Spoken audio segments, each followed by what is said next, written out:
谈判还没开始，伊朗先赢了第一招。原来说好在土耳其举办会谈，后来伊朗说不行，我们要改在阿曼。刚开始美国不答应，但最后美国屈服了，因为它有这些战略弹道导弹可以威胁到以色列。它这些弹道导弹分存在地下库，那美军打得到打不到？其实去年美军已经证明了，用了7架的 B2 轰炸机，它也没打到浓缩铀核设施啊。这次哈米尼他根本就是吃定你美国，不敢打长期的战争，也没有这能力攻击掉他所有的导弹库，所以我认为在这一局，伊朗先赢了第一步。好，观众朋友，今天赶快来关心到中东的情势。现在伊朗的5座地下飞弹城正式的上线，今天会来看到它，包括它的这个飞弹，尼什跟加德尔都直指了以色列。那么我们也要关心到的是2月6号的这一场核谈判，美以之间的核谈判还能谈得下去吗？哈米尼现在赌了，说川普啊，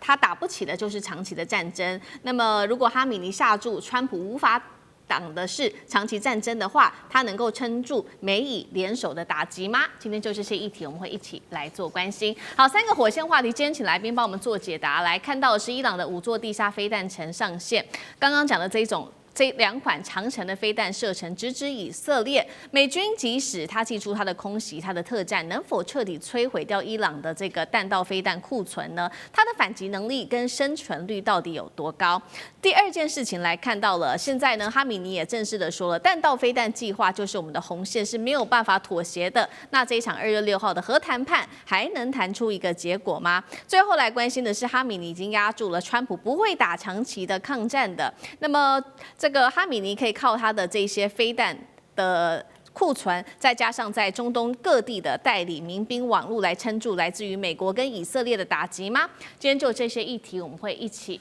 来做关心。好，在2月6号这一天，美国跟伊朗之间在阿曼正式的来谈有关于核协议这件事情了。但是呢，哈米尼有一件事情是说，我绝对不可能让步的。美国，你休想要让我让步，就是有关于弹道飞弹的计划。他说这个是伊朗的红线。那么弹道计划到底现在发展的多快速呢？根据了解，目前伊朗境内已经打造了5座的地下飞弹城，分别包括了在首都德黑兰的周边，那么还有其他的地区分布在东南西北等等各地，可以说这个全国性的火力网都已经排出来了。美国的情报机构是这样分析的，他认为现在伊朗拥有的是中东地区最庞大的弹道飞弹的库存，是特别要注意的，并且也指出了它的军火库啊，包含了射程可以达到2000公里的尼什跟加德尔等等的长程飞弹，是足以覆盖掉全以色列全境的，是要非常紧张的。那么伊朗现在打造的5座地下飞弹城，它的飞弹的打击力，再加上它的生存率跟它的反击力，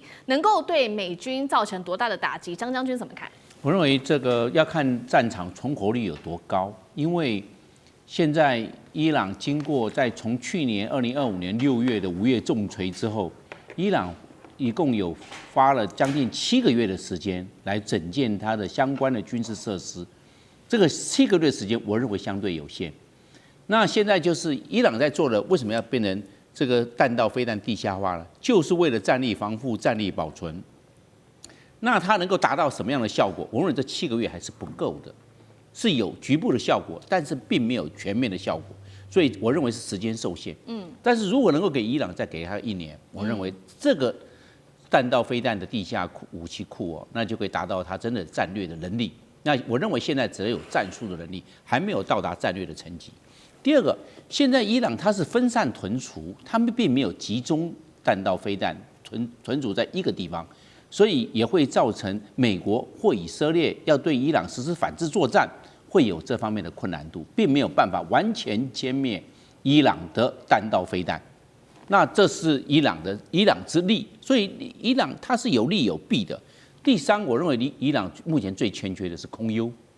因为伊朗的空军是最弱。那空军既然弱，战机既然是没有办法来升空迎战的话，那就要靠地对空飞弹。那地对空飞弹现在伊朗它的数量相对有限，伊朗的全境它的面积那么的广，它没有办法就全面的防守，只能重点要域的防守。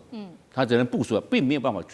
全部部署，只能重点防守。那这样的话，在美国跟以色列、摩萨德还有 CIA 这方面的情报收集，它可以找到这伊朗的防空飞弹还有关通系统的部署所在，在第一时间可能就会给予摧毁。那我们现在反过来看美军，那美军怎么用呢？我认为美军会用大量的精准制导武器。那精准制导对它的这些我们知道的地下的这弹道飞弹的这个库存的地方，以及防空飞弹或者是关通系统做摧毁。就跟类似2025年以色列对伊朗的这方面的攻击。它的重点，我认为是一样的，毕竟争取空优也是美国跟以色列这方面的首要之选。那第二个呢，我认为情搜能力，伊朗的部署在美国的人造卫星，还有它的这些高空无人侦察机这方面的搜寻之外，再加上以色列内建布置在伊朗境内的这些情报人员，它可以精准的标定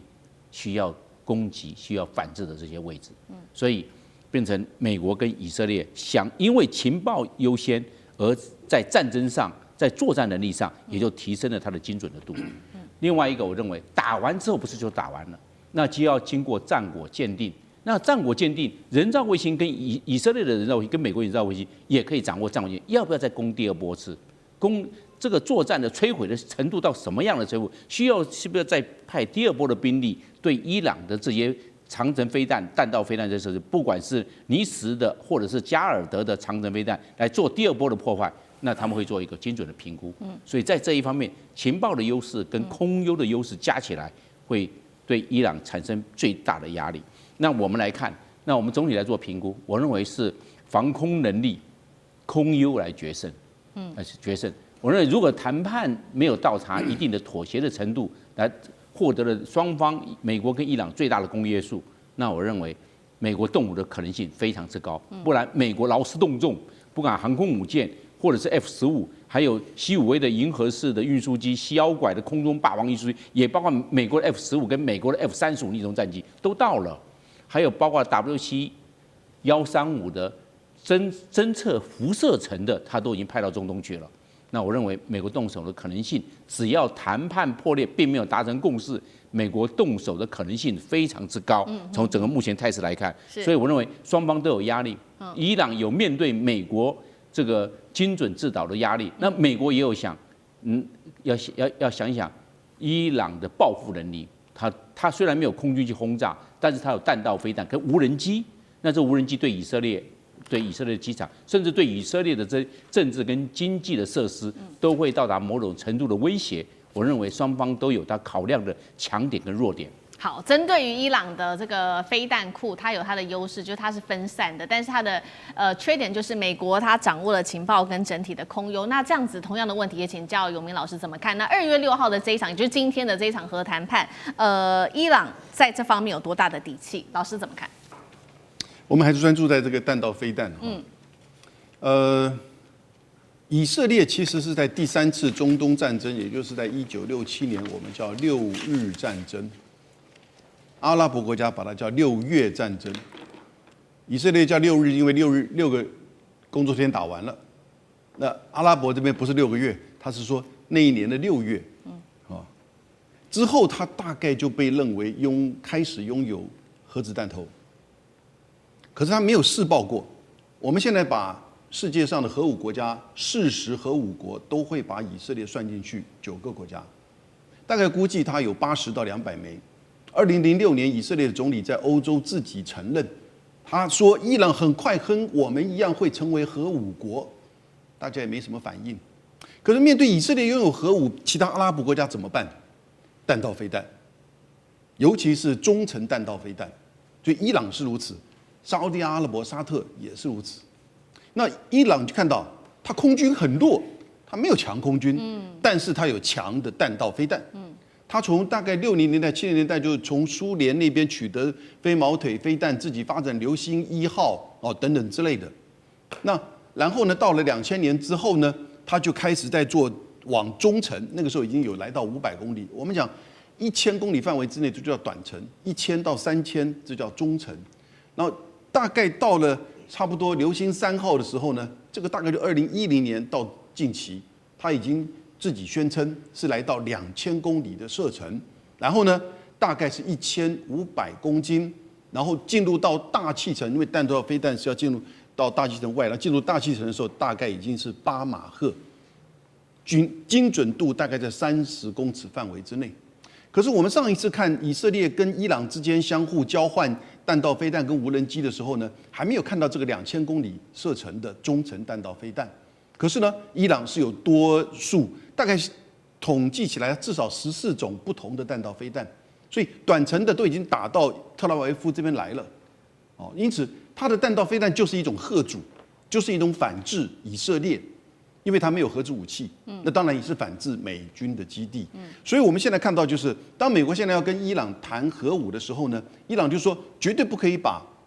这个弹道飞弹放进来，而且他还展示他这个弹道飞弹地下层，就是说你打你也把我打不光，你就算打了核子武器，通常发展核子武器一定要中程或者是长程，最好是长程洲际弹道飞弹作为载具，你才具有核吓阻的能力。可是呢，现在他没有我不知道他有核武器，但是他目前中程以上、长程目前当然还没有出来。可是这个2000公里如果确实为真的话，那它将来就可能作为核武器的这个载具，那不只是弹道飞弹的吓阻，而可能真的就成为核武器的载具。所以美国这边也当然希望他把它放进来，但是伊朗这边说，我放进去，那我既没空军，我也没足够的数量去反制你。我除了地下化，我当然要发展比较中程，因此他就不愿意把这个放进去。所以现在就看这个双方美伊双方是不是针对这个中程弹道飞弹是要把它放进来？对。但我觉得伊朗方面为了自保，他是不会同意的。好，除了中程弹道飞弹是这个美伊之间接下来要持续沟通的部分，那有关于核武，现在也有一个说法说，看起来表面好像伊朗已经让步了，因为他说呢，这个他要放弃这种高纯度的核原料，甚至说要放到俄罗斯那边去。但是有一个说法，认为说哈米尼根本就是知道说这个主要是在争取时间，只要撑过川普的任期的话，那他之后还是可以恢复这个浓缩铀的活动，再继续造核武的，并且呢，哈米尼也在赌一件事情，说川普不会为了伊朗让美国再陷入一个无止境的中东战争。厉将军又怎么看？其实我倒是觉得说这一次这个美国跟伊朗的谈判，目前看起来是伊朗先占了上风。为什么我这样讲？因为原来说2个国家原来说好在土耳其来举办这个会谈的后来伊朗说不行，我们要改在阿曼，而且只有我们美国跟以色列，我们2个国家来谈就好了，周边国家都不要来参加。刚开始美国不答应他说要周边国家都一起来，包括到海湾地区的这种沙烏地阿拉伯等这些国家要一起再以观察员的身份，但最后美国屈服了所以第一招我认为是在这方面来讲谈判还没开始。我认为是伊朗先赢了第一招那为什么伊朗会赢第一招呢？我们知道谈判这个战争之间的谈判一定是在战场上面，你取得某些成果之后，然后你才有可能在谈判桌上面取得有利的价值嘛。我认为伊朗为什么可以在这个谈判桌上面第一招先赢了呢？就是因为它有这些的所谓这个战略的弹道导弹可以威胁到以色列，这是它最重要的一个目的。而且它这些弹道导弹分存在所谓地下库。孙子兵法讲了一句话：善攻者动于9天之下，善守者藏于9地之下。他现在就将这些导弹藏于这个地下库里面。那美军打得到打不到？其实去年美军已经证明了他打不到他打浓缩铀用了7架的 B2 轰炸机，每一架 B2 轰炸机带了2枚的这个 GBU-57的钻地弹那个很大的，可以打穿钢筋混凝土60公尺深的，他也没打到浓缩铀核设施啊。那你说这个时候他怎么可能对那么多个目标来实施钻地的攻击？美国的这种 GBU-57的这个钻地弹，目前它原来只生产了20枚，上次用掉14枚，剩下6枚。所以我觉得这个你要动它这个地下弹道层是动不到的。另外来讲的话，孙子兵法有讲一句话，叫做“兵贵拙速，未读久之，未读巧之久矣”，就是作战讲究兵贵胜，我只要打完胜仗就好了，我就要用最笨的方法，可是我能够在最短的时间取得胜利，这是最重要的。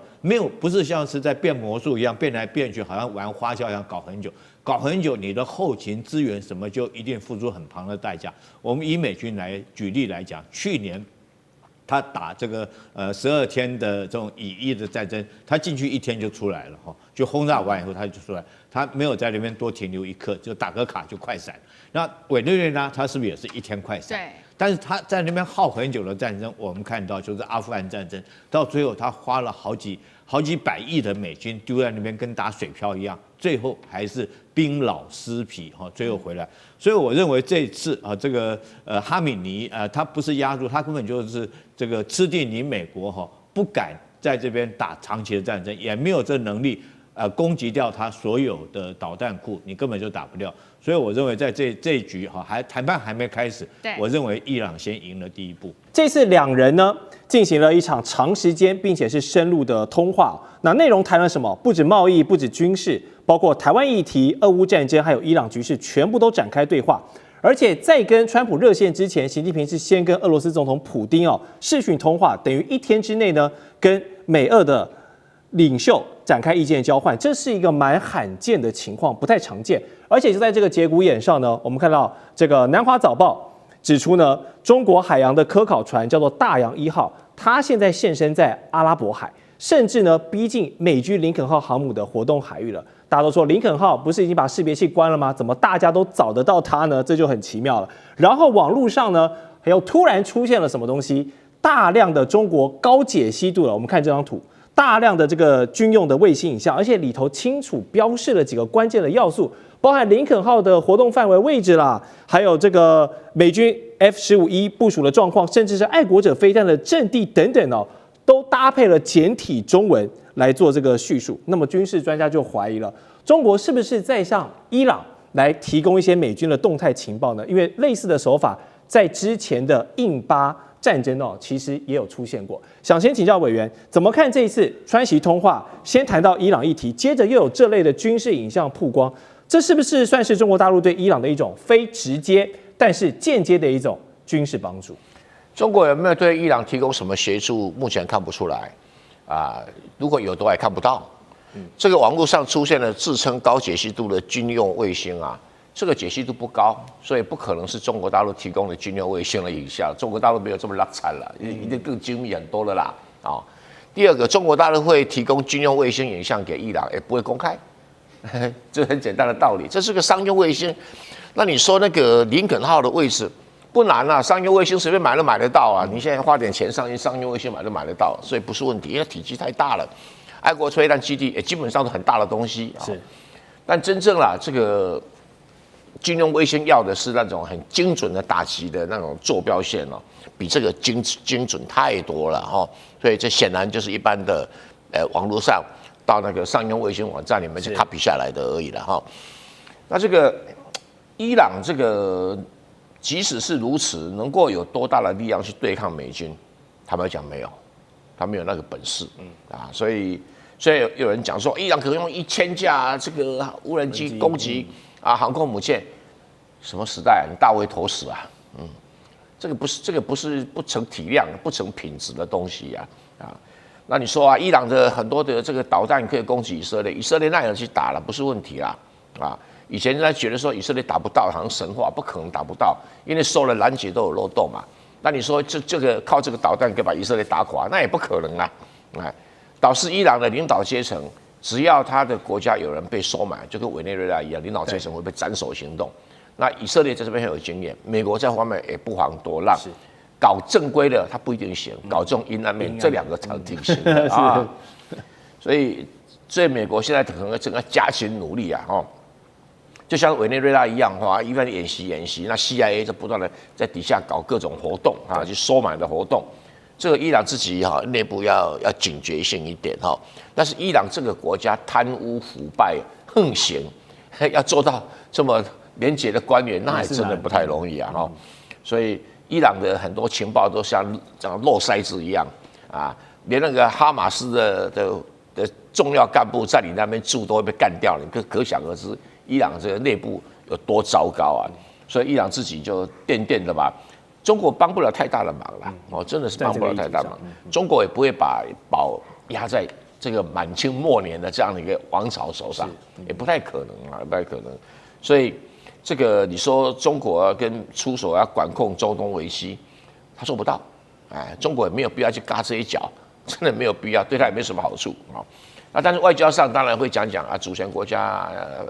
这个不能被侵犯等等，基本原则讲一讲了哈。因为中国现在是走和平路线嘛，可是美国是走这个实力霸权路线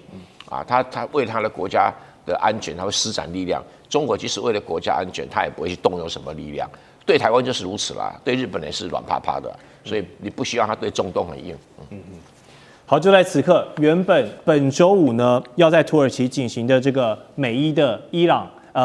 这个核谈判呢传出要改地方了，换到哪里？换到阿曼这个地方。消息人士透露，伊朗要求谈判的形式现在改成美伊的双边会谈，不再让其他国家列席参与或者观察员什么的，并且抛出一个新的筹码，就是暂停核计划可以，但是这个浓缩铀要送往俄罗斯代管。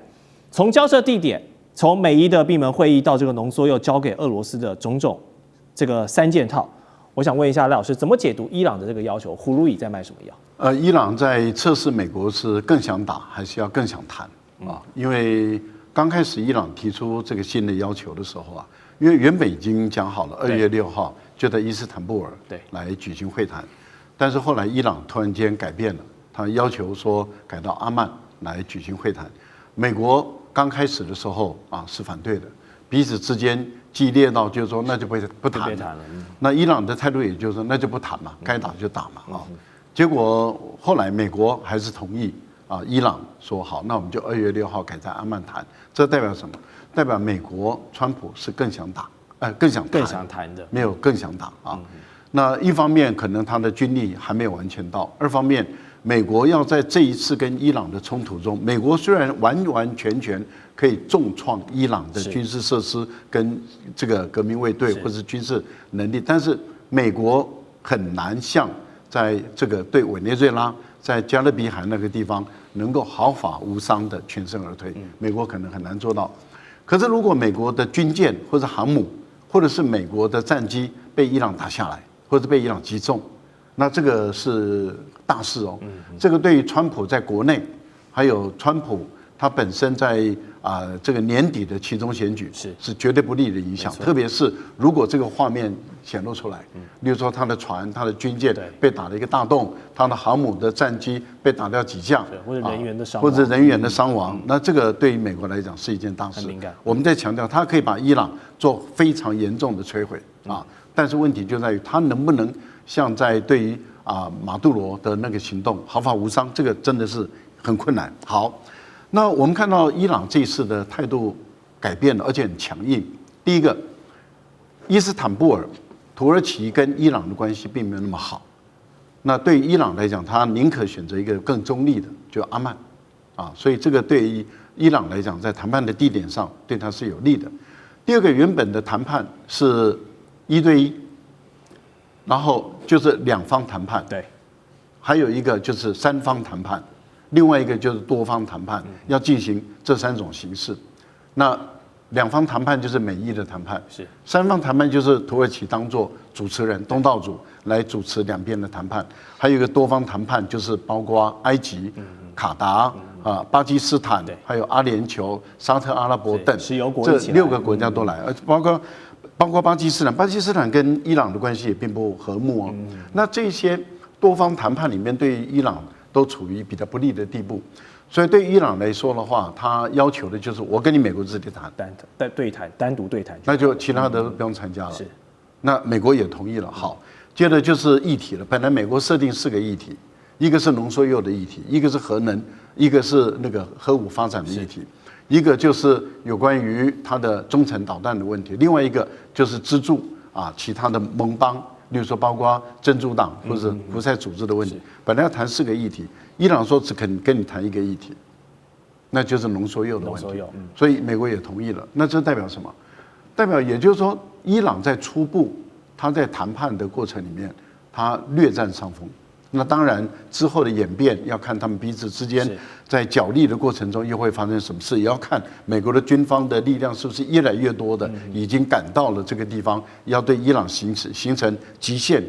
的一个施压这个也要看。最后一个浓缩铀的处理，俄国的态度是开放的，俄国说我可以接受伊朗的浓缩铀，但是这个浓缩铀是伊朗的，所以伊朗有权完完全全由他来处理，他什么时候要我交回，我就什么时候交回。如果这个协议被撕毁，那伊朗跟我要求，我就会回去。这个协议就很像奥巴马时代的6+1的核协议，当初也是提交给俄罗斯做保管。是。好，我们再来看到是美国的 Axios 新闻网，他们指出呢，川普其实对于这一次核谈判的一个态度呢是非常真诚的，而且川普包含很多的美国高官都一起帮忙背书，说川普他是真的不想攻打伊朗。那爆料呢，真正想发动攻击的其实是美国在中东的重要盟友以色列。那其实这也不是秘密了，因为以伊早就已经是积怨已久。媒体指出，纳坦雅胡向美方要求，在伊朗问题上可以允许以色列自由行动的这个权限哦。那如果从军事角度来看，现在美伊开战的几率是不是正在下降？那如果激不起美国这位大哥来率先出手来出头的话，以色列又按耐不住的话，那选择先行攻击伊朗，在没有美军帮忙介入的情况下，他们能够挡住伊朗这一些密集的导弹、无人机的饱和攻击吗？还是摩萨德真的这么神通广大？之前的这个 BB 扣发动的进攻，我们都看到，还是可以把这个摩萨德已经渗透到打击伊朗这个高价值目标都已经安排好了。将军怎么看？我们经常讲一句话哈，这个你在战场上面得不到的，你也不要想在谈判桌上面得到。是。那为什么伊朗这次谈判一开始的时候，他原来说要改到这个阿曼去，美国原来不同意的，最后美国会同意？我觉得那当然在战场上面有这个美国已经先输了一筹哈。这个从昨天我们看到这个伊朗的见证者139的这种无人机对着林肯号的航母飞过去，那当然最后是被林肯号航母起飞的 F-35战机将它击落。可是这后面代表的意义是不是这个伊朗已经很明确的知道你林肯号的位置？我这次是用无人机过去，那我下一次如果真的开战，我就可以用导弹过去了。所以美国是不是忌惮于说是伊朗已经侦测到，也可以掌握到它的战舰的位置所以它必须在谈判方面必须要让步。当然这一局来讲的话，我觉得最明显，以色列来讲就是希望把美国拖下水，来打这场仗因为伊朗其实对美国的威胁不大毕竟隔那么远的国家，但是它的威胁最大的是以色列从2件事情看得出来。去年6月份的时候，以伊的互相的这种空袭的作战，我们就看到，虽然说伊朗本身也被打得遍体鳞伤了可是它毕竟怎么样，它对以色列也造成相当大的伤害，尤其是说以色列的这种反导的拦截系统，到后半期战争后半期，它在拦截率只降到50%。那如果说是伊朗后续有更多的导弹，那当然对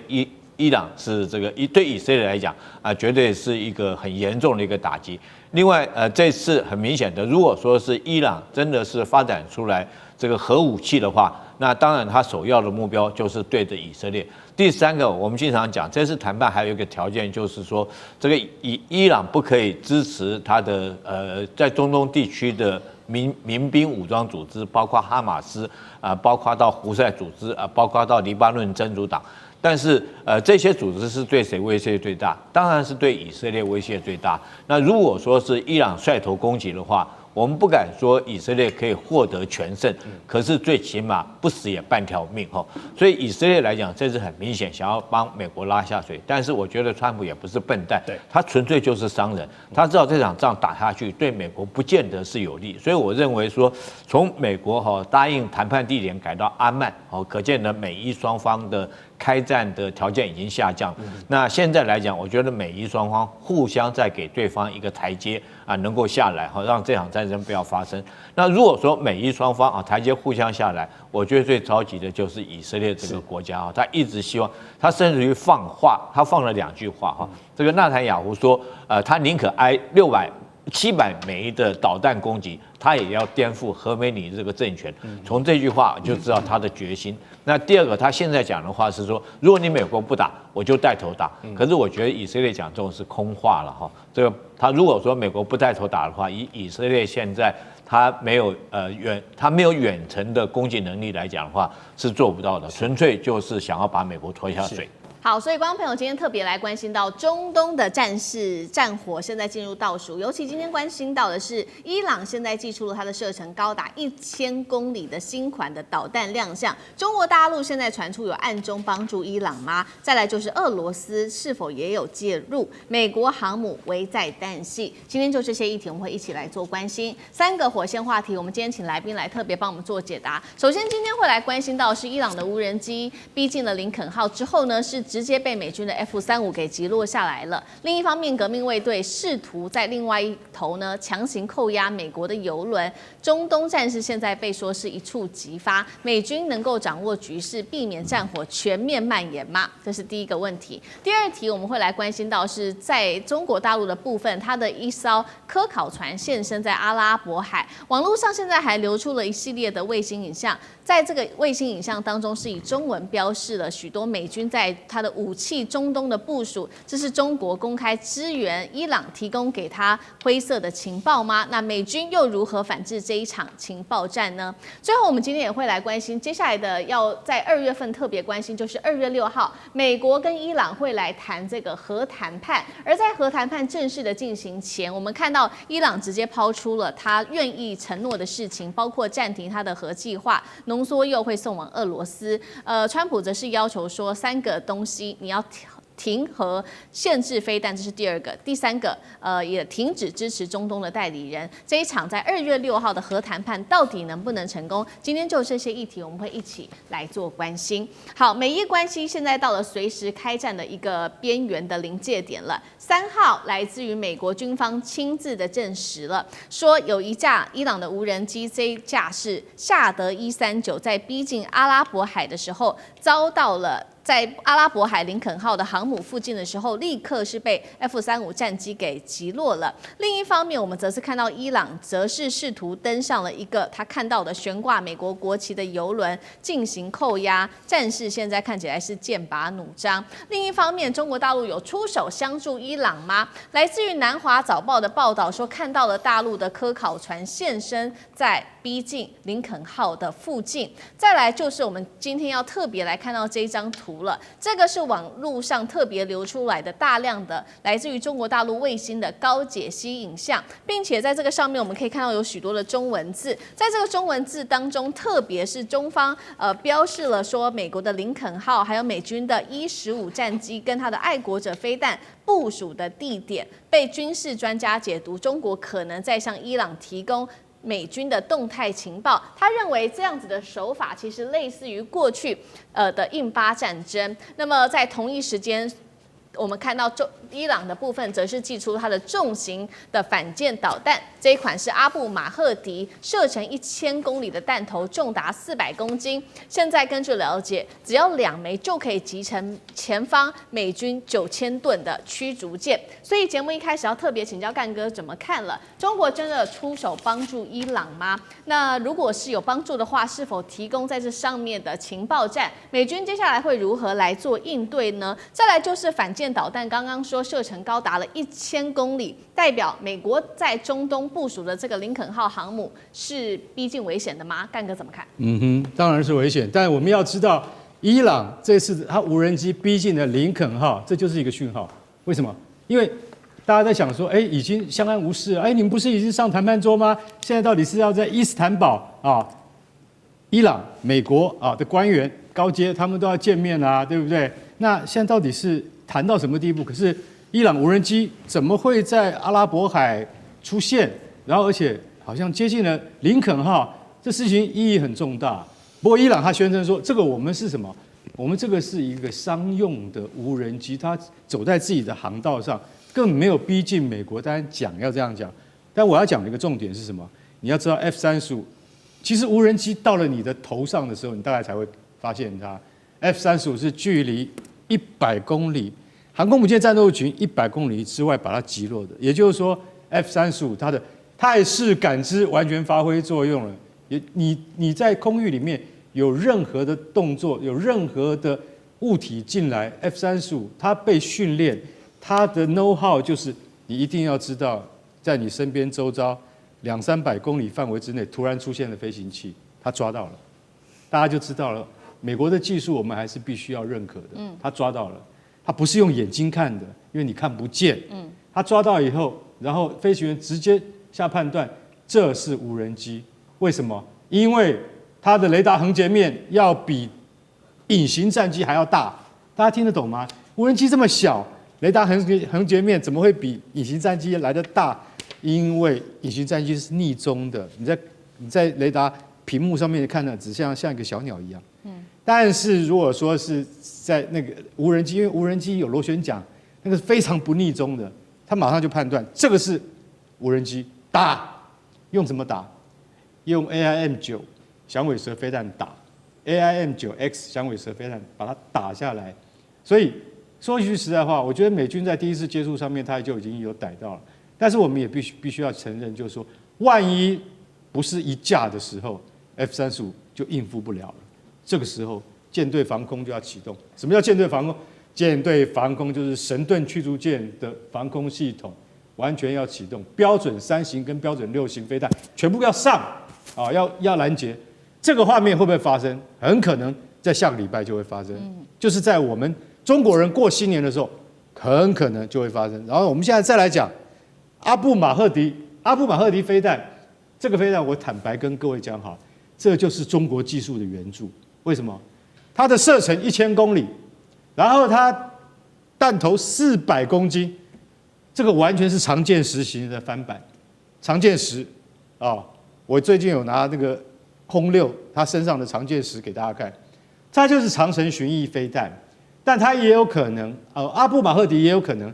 它根本就是一种弹道飞弹啊！那因为弹道飞弹的技术比较复杂，我觉得不太可能会用在这种飞弹上面。但是它可以打到1000公里，那就是代表像跟我们的常见10型的飞弹是一样的道理。它能够飞这么远，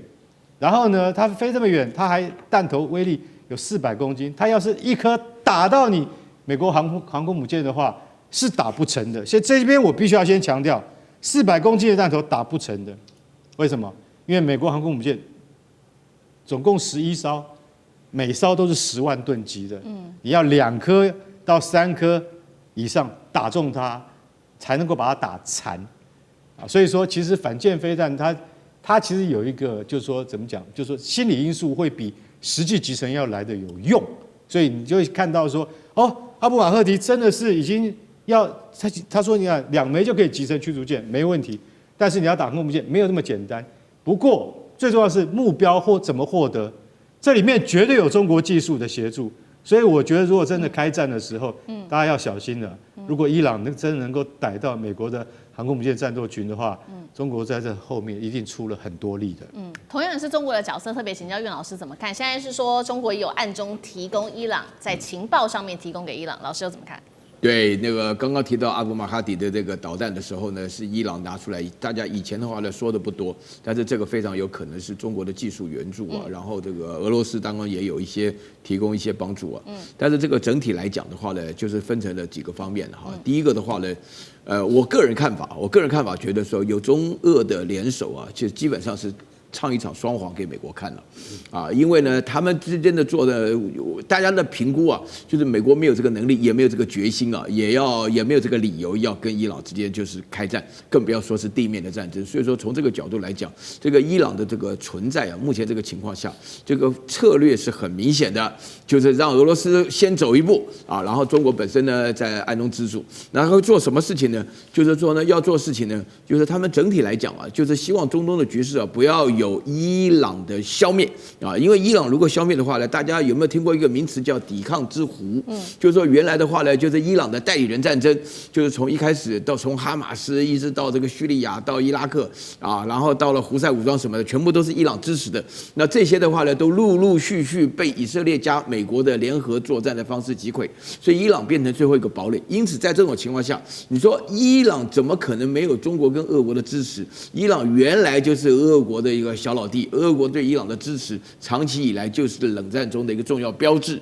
那再加上中国现在的话呢，它有3方面的理由。第一个就是伊朗的油是中国在买的啊，那中国本身是一个能源缺乏啊，它各方面来讲，委内瑞拉也好，伊朗也好，中国都有买油。第二个的话呢，就是它的区域上，这个整个中东地区的话呢，大家可以想到，如果中东没有敢跟美国挑战的伊朗的话呢，那整个区域的话呢，就可以宣告以色列的胜利。以色列胜利对于这个整个伊朗国家，大家知道就是什么巴林啦，什么卡达啦，或者说是这个阿联酋啦，或者说这个沙特什么，都是一种奇耻大辱，所以搞得整个欧洲地区或者说整个世界地区的穆斯林回教徒，他们就会极端的反抗。所以在这个地区上要维持势力的均衡。然后第三个的话呢，我必须坦白讲一句话哈，这个对于伊朗做某种程度的支持的话呢，美国不敢动手的话，就结果是什么呢？结果是中东地区就继续乱下去。请大家注意啊，就是你旁边的邻居啊，只要战争不打到你家来的话，他们乱对你来讲不是一个太大的坏事。